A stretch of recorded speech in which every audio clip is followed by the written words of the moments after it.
Hola, ¿qué tal audiencia? Mi nombre es Artemio Salazar y soy el conductor del tren. Un día más les doy la bienvenida a este su programa, El Maquinista Historias de Terror. Así que prepárense un café, pónganse los audífonos y disfruten este relato.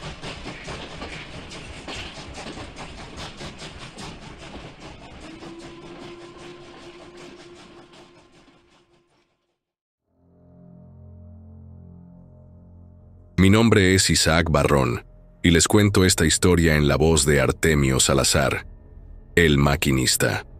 No soy astrónomo, tampoco físico ni teólogo, pero si he de presentarme con honestidad, entonces diré que soy un lector obsesivo, un aficionado disciplinado, y en los últimos 20 años he leído más sobre lo que cae del cielo que muchos profesionales en toda su carrera.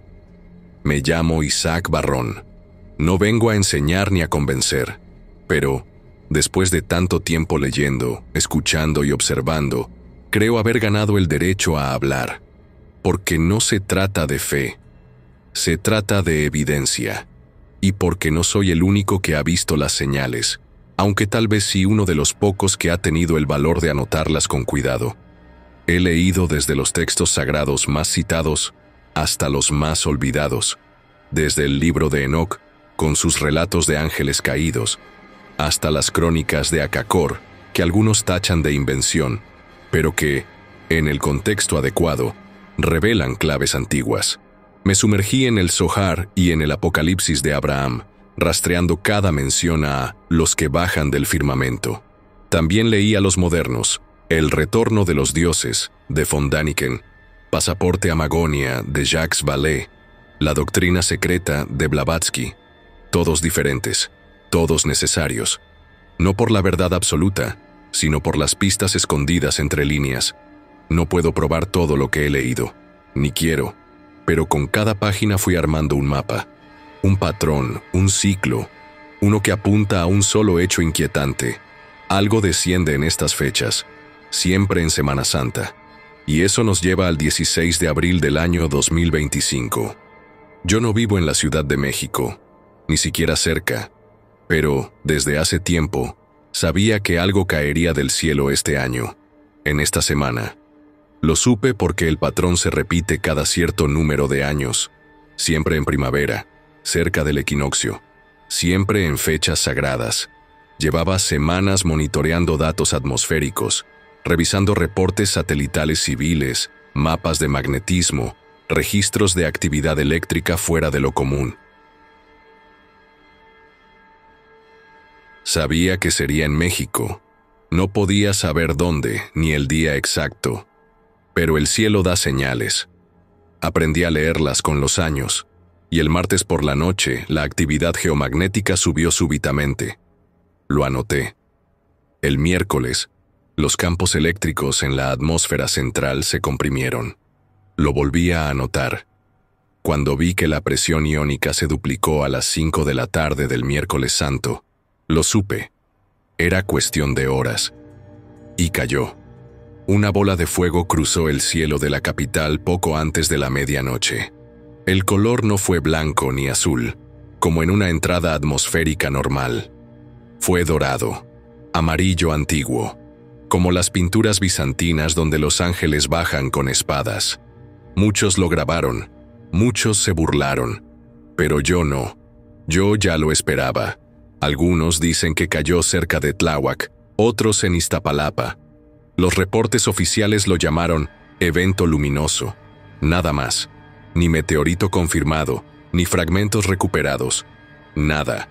Lo mismo de siempre. Pero, para mí, fue la confirmación de que el ciclo se repite. Que cada ciertos años, en la semana más cargada del calendario cristiano, algo baja del cielo. Llámenle piedra. Llámenle señal, llámenle ángel. Pero permítanme explicar por qué creo esto con tanta certeza. No fue casualidad. No es una teoría que saqué de un foro en internet. Mi obsesión con este fenómeno comenzó muchos años atrás. No por libros, por experiencia directa. Tenía 12 años cuando cayó algo del cielo en el pueblo donde crecí. Nunca salió en las noticias. No lo reportaron los medios. ni llegó nadie de fuera. Pero todos lo vimos. Una luz brillante, una especie de estrella fugaz, descendió sobre las colinas del lado sur del pueblo. Cruzó el cielo con un sonido seco, como un trueno sin eco. Durante días enteros, nadie se atrevió a acercarse. Pero algo cambió. Los cazadores que solían internarse en el monte comenzaron a regresar con historias. Decían que habían visto una figura extraña entre los árboles. Alta, esbelta, humana, en apariencia. Pero lo que más decían, lo que todos repetían, era que tenía alas. Alas largas, simétricas, blancas como hueso seco. Algunos aseguraban que lo vieron caminar, otros que flotaba. Uno en particular, un viejo cazador con más cicatrices que dedos enteros, juró que lo vio hincado, como rezando. Y lo más extraño de todo, no se escuchaba nada cuando él aparecía. Ni insectos, ni viento, ni los perros ladraban. Al principio pensé que era el miedo hablando por boca de los hombres, pero los relatos eran demasiado parecidos, demasiado constantes. Alguien o algo apareció después de esa caída. Nunca supimos qué era, nunca se explicó. Pero desde entonces comencé a tomar notas, a leer, a observar el cielo con otros ojos. Ahora, cada Semana Santa, repaso mis cuadernos, comparo eventos, reviso mapas, y este año, lo repito sin temor, algo descendió sobre México el 16 de abril del año 2025. Y no fue solo una piedra. Los ciclos están activos. Y yo no soy el único que lo ha notado. Pero tengo la ventaja de haberlo vivido, haberlo documentado, y sobre todo, de no haber dejado de buscar. Lo que sucedió en la Ciudad de México no es un evento aislado, aunque muchos piensen que lo es. Este patrón de caídas celestes, seguidas de extraños acontecimientos, se repite cada año, especialmente durante la Semana Santa. A lo largo de los años, he reunido información de diversas fuentes, algunas más confiables que otras, pero todas coinciden en algo. Lo que observamos en el año 2025 es solo la última manifestación de un fenómeno que ha sucedido en muchas partes del mundo. La gente suele olvidar, o el sistema se encarga de hacerlos olvidar, pero he logrado reunir casos que documentan sucesos similares.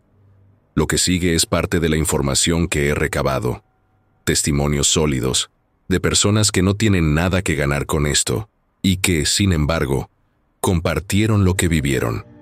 A continuación, te narraré los detalles de esos incidentes. Uno ocurrió en África, en un rincón olvidado del continente. El otro, en una región alejada del hemisferio sur. Los relatos se asemejan a lo que ocurrió en México, tanto en su contenido como en la repercusión local. Te invito a que sigas escuchando y que, si aún no lo crees, mantengas la mente abierta. África Central, 1972. El que cayó con la luna nueva. En un punto remoto entre la República Democrática del Congo y Sudán del Sur, vive el pueblo de los Embasa, una tribu que rara vez tiene contacto con el exterior. Los registros sobre ellos son escasos, pero un antropólogo italiano de nombre Renato Trivelli, desaparecido en 1981, dejó un cuaderno escondido en la Universidad de Palermo, sin catalogar. Afortunadamente, algún aficionado obsesivo logró sacarlo de la biblioteca y devolverlo, pero no sin antes digitalizarlo para dejarlo disponible para quien guste y para quien quiera investigar, como fue mi caso. El viernes por la noche, durante la luna nueva, algo se estrelló en la sabana. No fue fuego, no fue hierro, era una piedra luminosa que respiraba. Caminamos con los ancianos. Cuando llegamos, los niños lloraban. Dicen que la piedra se abrió y de ella salió el Omboa, nuestro dios caminante. El Omboa, según la cosmogonía Embasa, es una entidad sin edad, con cuerpo de hombre y alas negras que solo toca la tierra cada ciclo de renovación. ¿Y cuál es el ciclo de renovación? El tiempo en que, El hombre mata al hombre y luego pide perdón. Semana Santa. Los dibujos de Trivelli en el margen del cuaderno me persiguen aún hoy. Mostraban la silueta del ser con proporciones humanas, pero las alas eran demasiado largas. No eran alas de pájaro, sino de membrana, como si fueran parte de él, no añadidas. En otra anotación, Trivelli escribe: los ancianos dicen que cada 33 lunas llenas, un ombua cae, camina entre los árboles y desaparece antes de ser encontrado. Pero cuando cae en la noche sin luna, lo hace para mirar, no para hablar. Uno de los guerreros, el único que había sido educado en una misión católica, conectó la figura con algo que le enseñaron, los ángeles de Dios. Dijo en voz baja: nosotros le decimos ombua, pero en su libro sagrado, es un ángel caído que aún puede elegir. Trivelli murió años después en circunstancias poco claras. Nunca se encontró su cuerpo, solo su cuaderno. Y una nota dentro, escrita con tinta más fresca que el resto: no bajan para juzgar, bajan para contar, como si alguien más necesitara saber. Tíbet, 1951. El canto que vino de arriba. Las montañas del Tíbet han sido por siglos un receptáculo de historias que navegan entre lo espiritual y lo extraterrestre. Pero en abril de 1951, justo durante la víspera del Domingo de Resurrección, un monje del monasterio de Rongbuk registró algo en su diario personal que aún me quita el sueño. Tuve acceso a la traducción por parte de un colega aficionado a las lenguas tibetanas, quien accedió a mostrarme parte de sus archivos digitales. El texto, fechado el 7 de abril de 1951, decía: durante la oración nocturna, un sonido se oyó entre las montañas. No era viento, no era canto humano, era como una voz sostenida, ininterrumpida, que bajó del cielo. Era tan grave que la piedra vibraba. Esa misma noche, una estrella fugaz iluminó el cielo, pero no cruzó, cayó. La descripción del impacto indica que no dejó cráter, solo un calor persistente sobre un lago congelado. Al amanecer, uno de los novicios fue hallado desmayado en posición de loto, con quemaduras leves en los brazos, como si hubiese estado orando al borde del hielo. Lo extraño es lo que repitió al despertar: he visto la forma de la compasión. Tenía alas, no tocaba el agua, pero lo calentaba. No hablaba, pero supe que quería. Recuerden, cada vez que me olvidan, caigo de nuevo. Años después, en 1966, un geólogo ruso tomó muestras de ese mismo lago.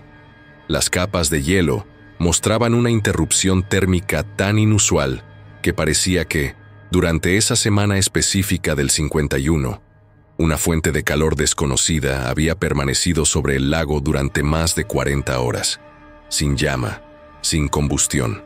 No hubo más registros, pero las fechas coinciden, y el mensaje también. Sudeste de Asia, 2008, el ángel de la cueva. En los recónditos y misteriosos rincones de las montañas del sudeste asiático, un evento trascendental ocurrió a principios de 2008, que desbordó la comprensión tanto de los nativos como de los investigadores, que más tarde intentaron documentarlo.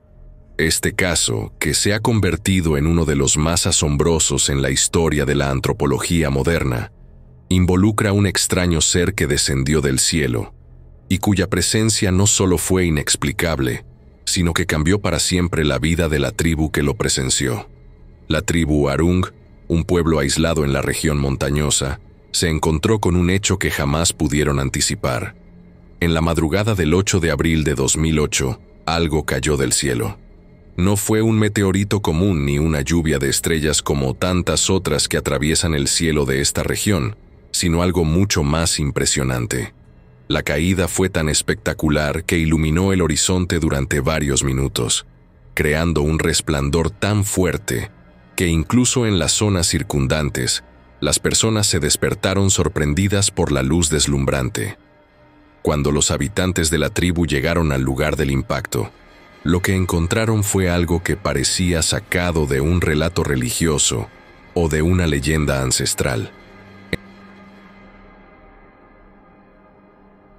En lugar de un cráter profundo, como uno esperaría de una caída de meteoritos, hallaron una cavidad extraña en la roca, una especie de grieta por donde algo había caído.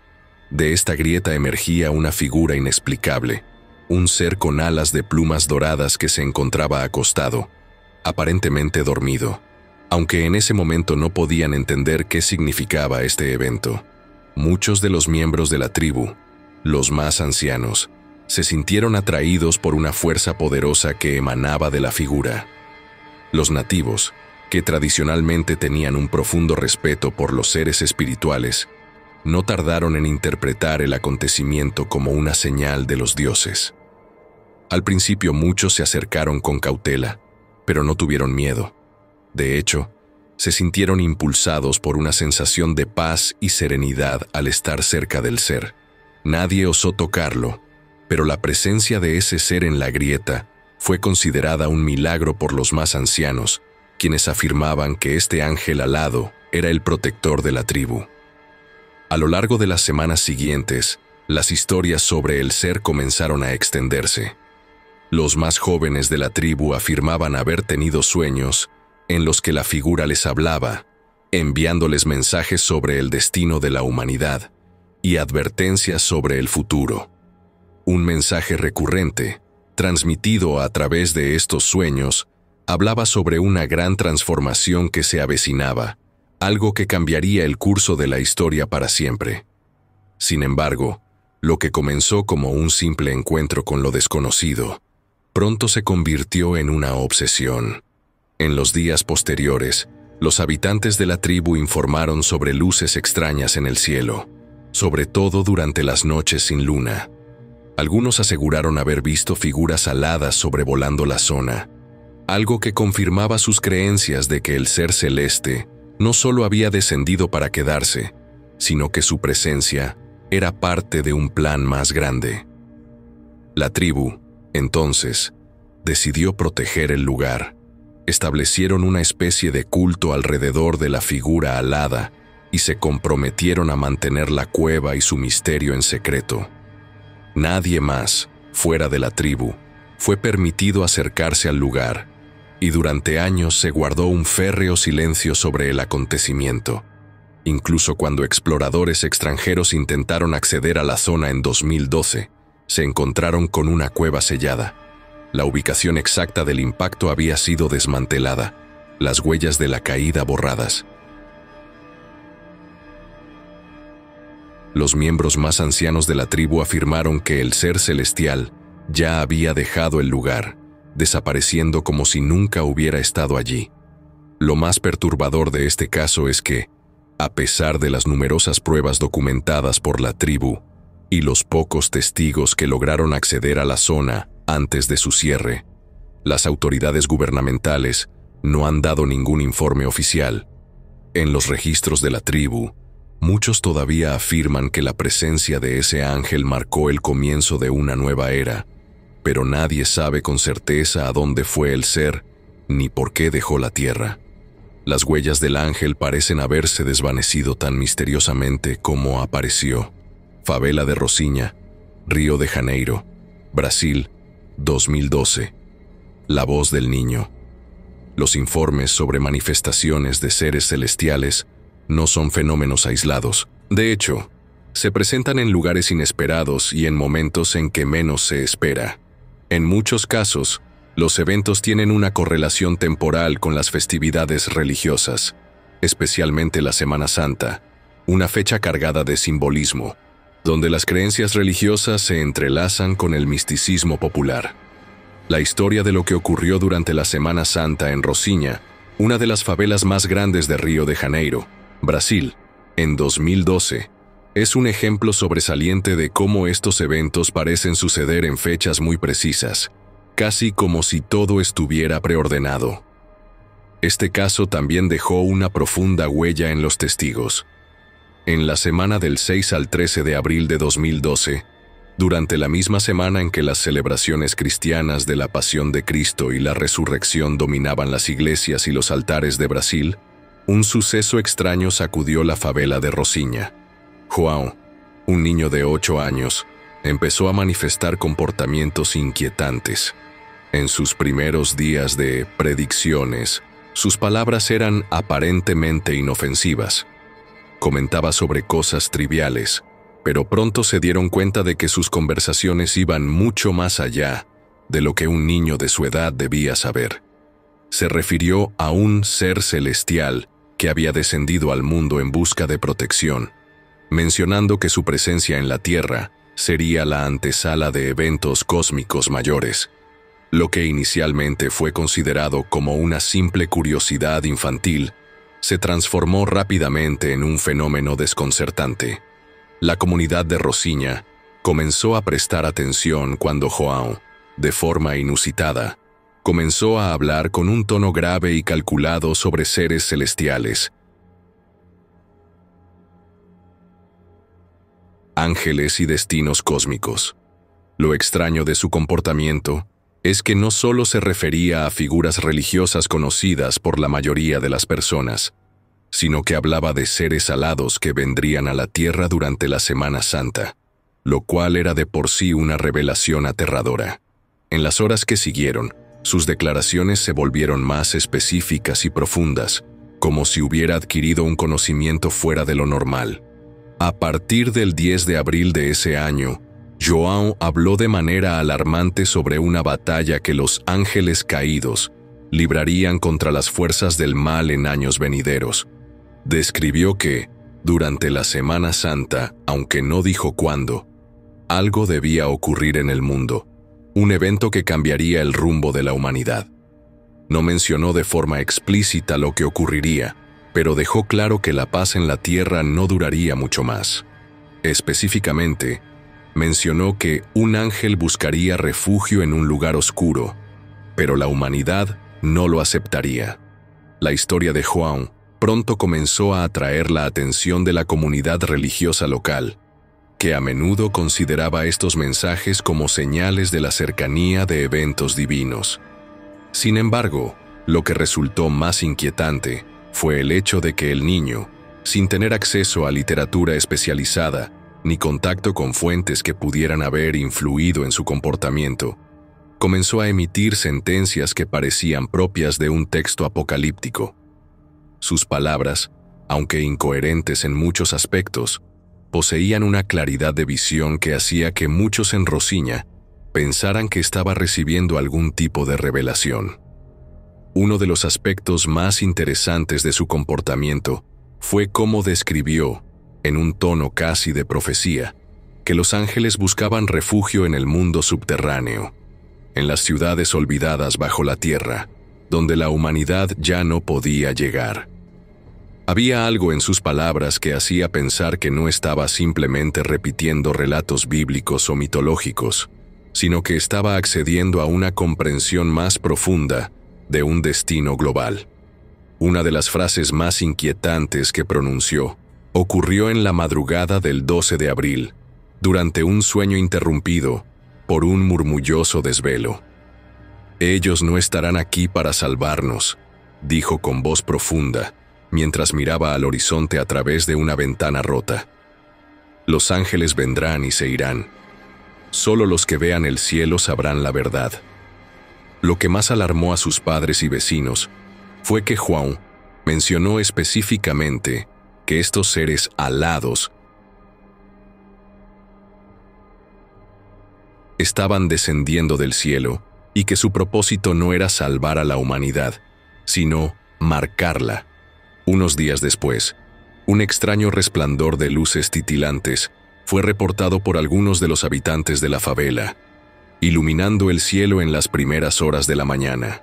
Jacira Matos, la madre de João, preocupada por la intensidad de las visiones de su hijo, lo llevó a un sacerdote local que, al principio, interpretó el comportamiento del niño como una manifestación religiosa.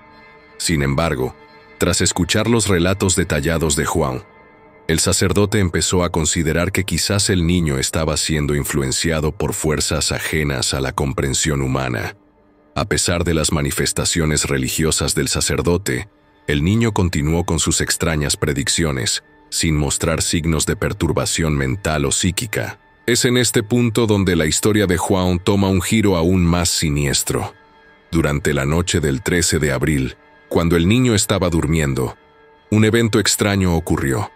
Algunos de los habitantes más cercanos a la casa de la familia de Juan reportaron haber escuchado un estruendo en el cielo, seguido de un resplandor repentino y fugaz.